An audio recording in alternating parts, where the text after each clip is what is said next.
A good Erev Yom Tov. You heard a lot over the last couple weeks about the Korban Pesach, the Paschal offering, the Passover sacrifice. We talked about it at the Seder. Even though we didn't actually have one, we had a bone of some kind on the Seder plate. Even some of us used the chicken bone, so it wouldn't be seen as even close to the lamb that's supposed to be the Korban. One year recently, we talked about how you would feel if you sat down to order a pastrami sandwich at a deli, and they brought you 2 pieces of rye bread with dressing and coleslaw and a pickle, but no meat. That's a little bit of our feeling of when we eat our Hillel sandwich, our korech, with all the trimmings except no korban, no paschal offering. So what was this Pesach offering, this Korban Pesach exactly, and why is it so important? Well, for many reasons. A Passover offering, because the Malach HaMaves passed over the homes of the Jews during the plague of the firstborn, among them.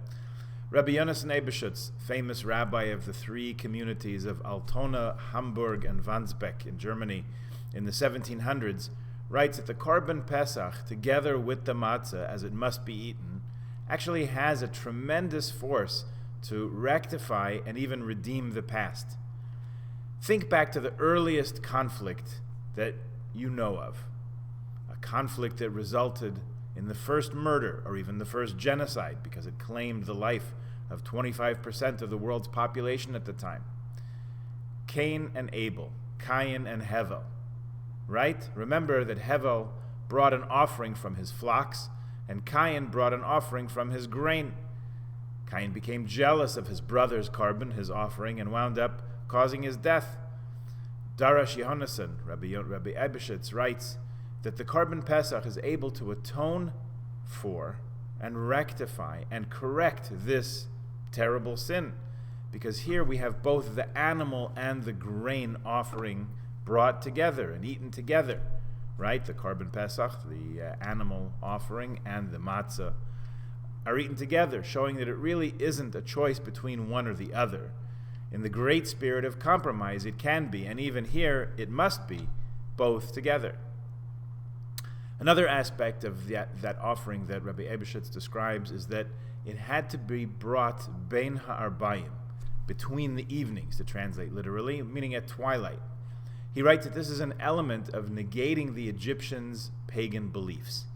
Egyptians worshipped the sun, so if we made our offering during the day, they would have explained it as an offering to their sun god, God forbid. They also worshipped the moon, so if we would have done it at night, you get the picture, you see where this is going.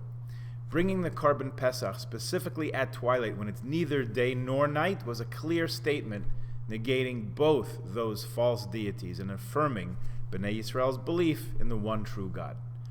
Today we're living with another borderline moment, a liminal state, sort of a contradiction. On the 7th day of our journey out of Egypt, with the sea before us and the advancing Egyptians behind us, we were the beneficiaries of a great and wondrous miracle when the sea opened before us and allowed us to proceed on dry land, as our would-be pursuers drowned in the waters that returned to their strength after we'd made our journey. That's our Torah reading and our commemoration and our experience on Shvi'i shel Pesach, on the 7th day of Pesach. In the portion that we're going to read on Wednesday, we read that the chiefs of Edom were confused and trembling.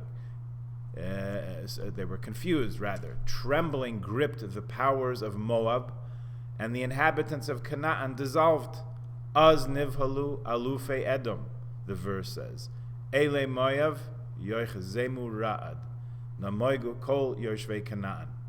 It turned out that each of these nations had some unfounded prejudices or stereotypes or mistaken beliefs about the Jewish people and our background and our lineage. And when each nation saw our deliverance at the sea, they each came to a realization that their resentment and bitterness towards us was unfounded and baseless. We know today that all the prejudices and false impressions and stereotypes that others have about us are all based on emptiness and foolishness. It would be wise to remind ourselves that we can also work to free ourselves from the misguided views we hold of one another. As much as the first days of Pesach speak of the love and concern that God has for us in taking us out of slavery, the deliverances that we celebrate on the 7th and 8th day of Pesach show that love and concern even more.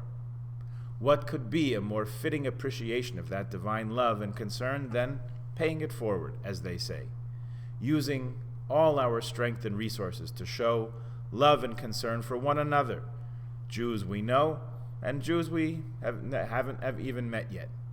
Based on the Haftorah of the 8th day of Pesach, of the Messianic era of the wolf lying down with the lamb, we say that the first days of Pesach celebrate the first redemption out of Egypt, and the last days of Pesach celebrate the redemption still to come in the Messianic era. May we look forward to it and taste it now, just like we tasted the matzah of freedom last week, and may we now have an appetizer of even better times to come, with peace in the world, peace among ourselves, and peace within ourselves. Chag Sameach, Gut Yom Tov.